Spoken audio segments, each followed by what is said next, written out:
does it say connect? Good morning, everyone. Megan, what happened? Something going on with the technology? Oh, of course it is. You are live, it says, but then Instagram's like, Well, Instagram just went live now, so then you hit go live now. It takes about 30 seconds, and then I awesome, we're here. have to we're everywhere. Okay, welcome everyone. Is it Wednesday, Megan? I don't know. It is Wednesday. Yesterday was not Wednesday, which came as a surprise to me. Oh my God, I'm in a whirlwind. As you know, I just told you my father passed away. So I'm in a whirlwind of making travel plans to go back into New York for his wake. So it's a little crazy in my head, but I'm glad we're talking about this subject again, because this is where it all starts for me. And you being a money lady, this is where it all starts for you too, I think, correct? Yeah, absolutely. Absolutely. I think this is the age-old question. And I think it's an age-old question because the answer is going to evolve with you as you evolve in your business. So it's something that Yes. needs to be addressed a lot. A lot. And yeah, definitely. I like to talk about it frequently every month with my Profit Insider clients because people tend to slip back, right? Let's talk about your pricing and all the different ways interior designers have heard through the internet that they can price, right? So there's hourly, there's flat fee, there's hybrid, which is what I like to teach. But get us started. This is your broadcast. What do you want to talk about with pricing? Well, I do want to get to the three different types, but I do want to start with like first acknowledging what the difference is between what you are able to charge and what you feel like you can charge, right? Like there is a reality in the minds of your audience and your clients out there, and then there's the reality inside your head. Oh God, there's a huge gap in those two things. Huge. Yeah. And that's all about the money mindset and fear and what people are willing to pay to. But I will tell you, I often hear when I suggest someone raises their rate in order to calculate their fees, they'll say, oh, I'll never get that in this area. And I'll go, okay, how about we test the waters? Because I think you can. And I know that based on experience of coaching designers all over the world, what areas people can charge appropriately, but it's really about the designer believing it first. Yeah. So maybe if we break down what makes up what you are able to charge, they can start seeing that a little bit more objectively and be like, okay, maybe I can raise my prices. Mm-hmm. So three things. I have my Joseph Frank background on here, so it's a little. I know as you're twitching, it's cool. It's so, cute. First of all, your skill, right? Like your experience, your skill set. I'm not advocating for people who are just fresh out of school or freshly out on their own being like, yes, I'm going to charge as much as the celebrity interior designers because I can, because that's what our services go for. No. Like your skill set, your connections, your gift, like your ability to really excel as an interior designer is one part of it, right? But there are still two more parts. The second one is how well you are able to communicate the vision that you have for your clients to your audience. Which I'm going to convert to my words, which is your confidence in presenting your fees. Because you can raise your fees, but if I haven't taught you or you haven't taught them or they haven't learned themselves how to present that in a very confident manner because they believe it themselves, it's going to fall flat. Yeah, absolutely. And I think a big part of this is for interior designers to not be everything to everyone, but to have a point of view, to like, okay, yeah, like that's nice what I see in the magazines, but this person has the quirks that I appreciate. This person knows how to work with a family of my size. And you can see how even like the 3-year-olds are considered in the design of this person, or the colors that they're able to extract and still be, beautiful and demure. Whatever the person's looking for. Right, exactly. And to be distinct and stand in your own that way. And then finally, the third one is your ability to get in front of these people, to find your people, to get out of your bubble of, well, I can't get in front of people because of X, Y, and Z, and move aside from those reasons and find ways to overcome them. So those are the three things that are going to affect your ability, because they affect how you present yourself, what you are able to bring to the table that is different than anybody else, and how efficiently and skillfully you're able to do it. And then like the demand that you are able to go and stir up for your particular thing. You can be the best, you can be the most skilled, you can have the strongest vision, but if you are not putting yourself in front of those people, you are not finding the demand. And simple economics, supply and demand. If you don't have the demand, you can't, there's nobody to Right. It's getting traffic to your services and pricing them right and being able to communicate it properly and having the confidence to stand in your ground and have the boundaries of your business. There's so many ways to say this, but the bottom line is only about 50% of an interior designer's time, maybe 55 at times, goes to serving clients. The other half is running their businesses, right? It's running your business. It's handling your computer. It's talking accounting. You're talking your money. You're looking at your finances. You're making marketing decisions. You're out there networking. You're talking for collaboration. So if only 50% of your time is going to direct pricing your services to clients, you have to do that with knowledge of what makes it go up and down. Yeah. Yep. So if we can start to set if we can put up on a bulletin board of the combination of my skill, my messaging, and being in front of people, I have the demand, like that allows me to set a premium price of $350. But right now I'm capped because I'm only comfortable charging like $150, which I've seen. Yeah. You can only do the lower of the two, right?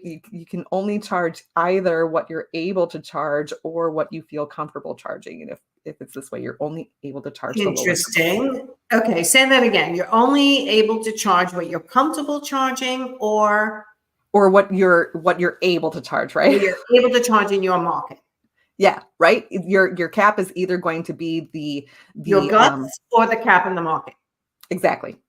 But the cap in the market is often related to your mindset. Yes. Okay. Yeah. I mean, these things are totally interchanged. So if we can make that one side objective and step back and say, I'm the most efficient at this thing. I have the best connections, or I have 75% of the connections. I'm about 80% of the way where I want to be for skill. And I have a huge line out the door of people. Bang, your number goes up. But if you're like, I don't have any line out the door, I might have the skill set, but I don't have the practice. Like there are things that chip away at this. And so you have ultimate control over your pricing. You do. You get to work on your skills. You get to go find your people. You get to work on your skills of communicating of your point of view and what you want for clients. All of these are under your control. All of them. Okay. So if those are all high, but you're like, I don't know if I can price but this is why I say, like, don't undercharge even as a new designer, because you need money in order to grow your skill and grow in confidence and learn more and build your processes and get the right systems in place. So it's always which comes first, the cart or the horse? Well, it's going to be the confidence, right? Like if you are stumbling over the words as they're coming out of your mouth, find a coach, find a friend who will like role play with you. It's going to feel ridiculous, and that's good because you want to feel ridiculous in practice and not ridiculous in front of a client. Definitely. We role play all the time. And you're right. It definitely is about the confidence in the presentation of your skills and being able to explain why you charge what you charge. And if you're not able to do that, you're going to feel that imposter syndrome where I can't charge that much. I'm too new. I can't charge that much. I don't even have a good website up yet. I can't charge that much because I don't have my social media perfect, or I'm whatever. It's the excuses we tell ourselves that we can't charge appropriately because of some inadequacy that we have. And it's just not true. Right. Practice. Practice mindset shifting and practice the words you use to get there. Yes. Amen. Amen. All right. Are we ready to get into flat versus hourly versus Oh hybrid? boy. Okay. So we've talked about this before. I think you and I are on the same page, but you never know with these lives. So flat Okay. fee. We are pretty close. Like in my mind, there are a few times that you should do flat and a few times that you should do hourly. Okay. Flat fee, if you are just a baby designer and actually you don't know what your skills are and what the connections are and what it's going to take, you might just need to get a few projects under your belt, like while you still have a job somewhere else. Like you just want to get a feel for what is this going to take. And you say you approach a friend like, listen, I need something for my portfolio. I would Yes. love to do your living room. Let's talk about this. Like, what is it going to take for me to get to do your living room? Right? Just Mhm. have something in my portfolio. Like, that would be a great reason to do a flat fee. And that feels like a barter to me, or it is a barter and maybe a flat fee. In other words, you're helping me out by giving me pictures for my portfolio, maybe give me a great testimonial. In exchange, I'll do it for a nominal fee. That to Mhm. me is a barter with a little kicker. Yeah. It's basically just building your portfolio in the very, very beginning for close friends and family that you've offered or they've come to you. But I don't want someone staying there for long because projects could take a year. So it depends on, like, they have to be careful what they take Yeah. for these, gift projects that help them out a little bit and help the other person out a little bit. Yes. Which brings us to our second type of flat fee. For me, is the highly experienced, you know this like the back of your hand, and you know how to say no to red flag clients. Like, Yes. And I do eventually convert some of my profit insiders to flat fee for huge, high level luxury jobs. But I have to tell you, the minute they get screwed even once, because they get relaxed and they go lax on their boundaries, then sometimes they have to switch back. So it really is the most important thing you said is they have the ability to hold to their boundaries, to their contract. Um, yes.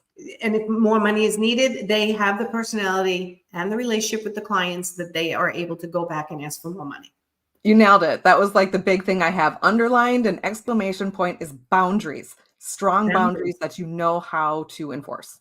Yes. And that is when we talked in the beginning about confidence, it takes practice and role playing. Like you said, we get from our business helpline questions every day. The client said this after I presented. What do I say back? Right? Just trying to help navigate those difficult situations with clients. But yeah, I'd say if you're a very experienced, confident interior designer with your boundaries solid, you could convert to flat fee. Absolutely. As long as you are then running it through a profitability analyzer, which we have for free, or some kind of check to see, was that job profitable as a flat fee? I have so many people in my programs who have taken other programs that teach flat fee, and it's not working for them because it only works in certain situations if you can do it right with boundaries. Yeah, the big mistake I see with these flat fee is that the designers are like, well, then I don't have to track my hours now. Ha ha ha. Isn't it beautiful? No, you Well, still have to track your hours. you still have to track your hours because this is going to be the tendency of, since you are flat fee, since it's not hourly, there's a sense of urgency that can be lost when you're doing selections or doing this thing, or it's just this one other thing while I'm just watching TV with my family. I'm just going to go and search this Yeah. other thing. I'm going to do a little bit more and more and more. Yeah, And all of just, a sudden your it's hours just are I'm going watching by. TV, but this is my pleasure time. But I like doing this. That any excuse Yeah. to keep working Yeah. for us workaholics. So time. Yep. And so everything else in my mind is hourly. When you know your stuff, but you don't know how long this is going to take, or this client is going to be a little extra demanding on your time Yeah. than normal, like hourly. Yes, and again, if you aren't good at holding your boundaries, I like hybrid. Hybrid to me gives the designer the ability to possibly make more per hour in the beginning stage in the design phase. If they're really quick and experienced, a flat design fee could make them more money. But if the client goes to the full 2 rounds of revisions and it ends up taking all the time that you anticipated, you're still making what you expected to make, but you're not making less. You have the potential to make more because you can control how many sourcing rabbit holes you go down, and how good of a listener you were to nail their style in the conceptual design phase, you can control that. But when it comes to project management, there's very little control that the designer has, which is why I like them to switch to the hourly in that stage. Yeah. Can we talk about the heebie-jeebies that people get with hourly? Yes, because it is a rough one. People don't want to talk to the designer sometimes because they know they're being charged hourly, right? And then they say, well, I can do that piece themselves. So tell me what you think the heebie-jeebies are. So I think from the side of the interior designer, like there's a tendency to look through the hours that you're going to bill. All the interior designers that bill hourly want to review the invoices before they go out, right? And they're like, oh, I'm not charging for that line. I'm not charging for that line. I'm not charging for that line. They hand it back to their bookkeeper, and all of a sudden the invoice is 25% lower than it should be. I think that the key to hourly and getting rid of those heebie-jeebies are constant, very well designed communication with your client throughout the project. That even if it starts with like, we estimated that it's going to be this many hours, this is what we've used hours on so far, this is a change order that came in that's going to add this many hours. And it doesn't need to be like this huge statement of fact or anything. It can be a very simple, very beautifully designed piece of communication, and an opportunity, frankly, every week or every 2 weeks or every however often you invoice, to be in communication with the client as to what's going on and what to expect. Because well, and I think that communication we recommend, it's not about when you invoice, it's every week. Once you go into a project management section where you're charging hourly, or if you're just charging hourly from the beginning, it is the customer's right to know where those hours are going. And we're not saying, like you said, 15 minutes on the internet looking for your lamp. No, we're not saying that. We're saying, half an hour sourcing, 2 hours showrooms, like doing your design plan overall. But the client does have the right to know where their money is going if you're charging hourly. So I totally get the appeal of flat fee. But guess what? I have done the research with my past clients, and I can show that when the job is bigger, their profitability percentage is smaller because they get scared by the number and they start peeling numbers away. And what you said, when they go to say to the client, you had 20 hours left, now you have one, they panic. I don't want to tell him he only has one or she only has one left. I'll make it 3 and I'll adjust, just because I don't want that feeling that they're going to be upset. Right. Like no invoice should ever be a surprise, right? No invoice should ever be a surprise. That's like the gross thing I get from some clients is like, well, they balked at this $40,000 invoice. And they're like, when are these invoices going to end? Well, if you were able to lay out the groundwork of, okay, you're going to be getting an initial, retainer deposit request for $25,000. We expect that to, be dwindled down over the next 3 months. And in month 3, you're going to get another invoice for $40,000. Like tell them when they are going to be writing the check and about how much it's going to be. Then remind them. And if there are any changes, tell them that, okay, this change right away.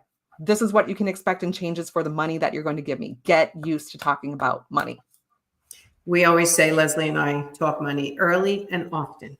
Early and often. And in our contracts now, we've added that we have little lines where the designers like to fluff over and not like go into that with the client because it's the money part. We now put little lines where the client should initial. This way it forces the designer to go over that paragraph with the client, right? Beautiful. The things we try to avoid, think about it, everyone. The thing you are trying to avoid is actually the thing you should be leaning into, talking about money.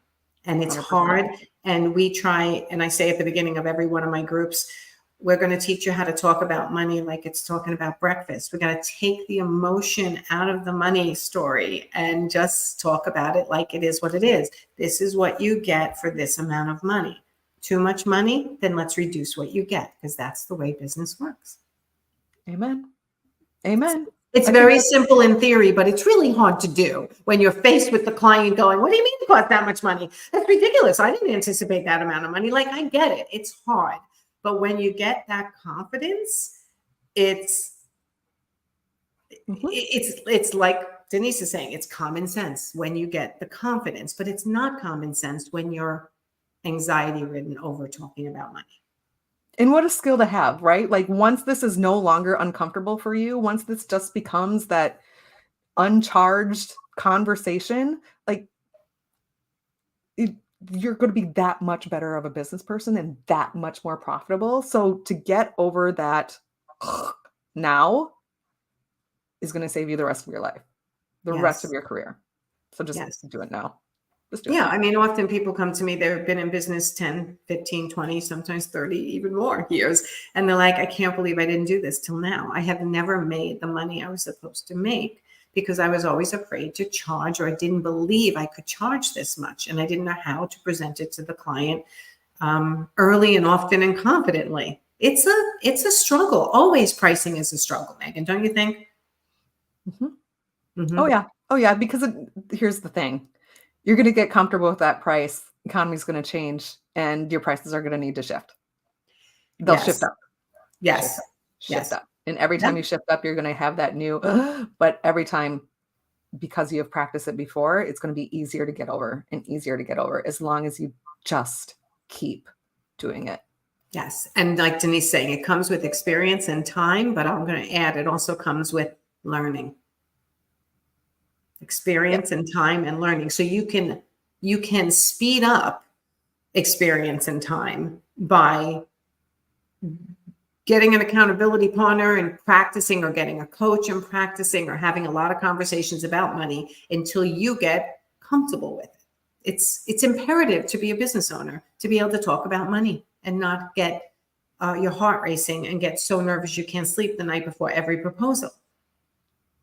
And you know what's interesting? I was talking to actually an architect a few weeks ago, and she was saying that uh, I I forget what she said, but I asked her directly, and I was like, "So when did you stop getting pushback from your clients on your pricing model?" And she said, "As soon as I became confident with it." Like when Thank she you. first rolled it out, she got a Thank lot of you. pushback. When she Yeah. was confident with it, no pushback.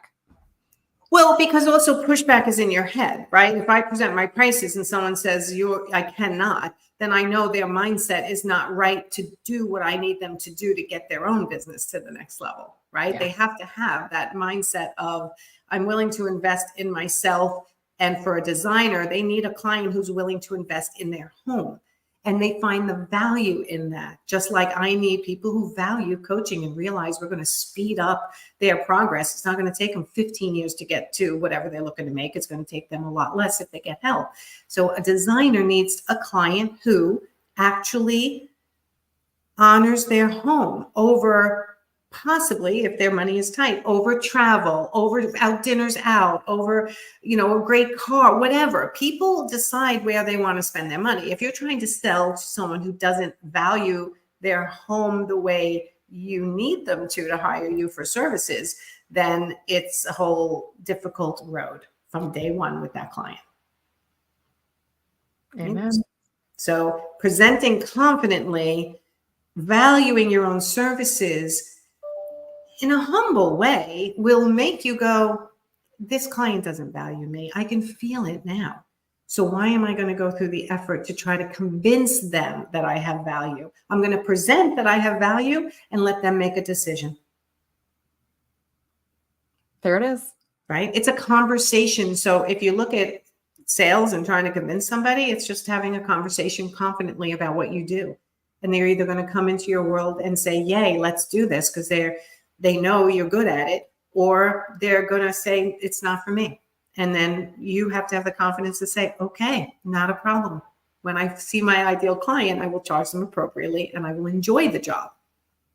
Yeah. The enjoyment. I mean, anyone you've ever convinced to coach with you, it's like a real convincing where it's not just like they understand and they get it. It ends up being a brutal relationship. Interior designers have this every single day. Every single day. Because they're natural givers. They are natural givers. They're really very nice. And I'm trying to teach them to be kind, which is nice with boundaries, rather than just nice, which is no boundaries, right? So all this stuff is so important. Give us a final thought on pricing. Boundaries.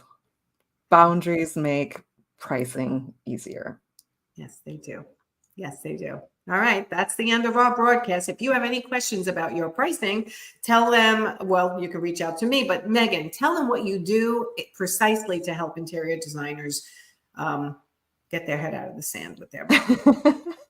I help interior designers see their business in a really objective way, like see the truth of it so they know where to go and fix. And we do that with the numbers. It's like a micro CFO to come in and do you see where you're maybe fooling yourself? Yes. You take the wool off of the eyes and Yeah, go, and it okay, gives them you're a sense of, delusional. You're not doing as good as you think, or you're spending yeah, too much money, or you're not focusing on the right things. And you do it all by just looking at the numbers. yes, and give them that sense of bravery so they can step out and do the thing. Love it. Okay. And they can find you at right above your head, Really.com, right there. megandahle.com. All right, everyone, go have a great Wednesday, and we'll see you next time. Thanks, Megan. Thanks so much, Nancy. Bye, everyone.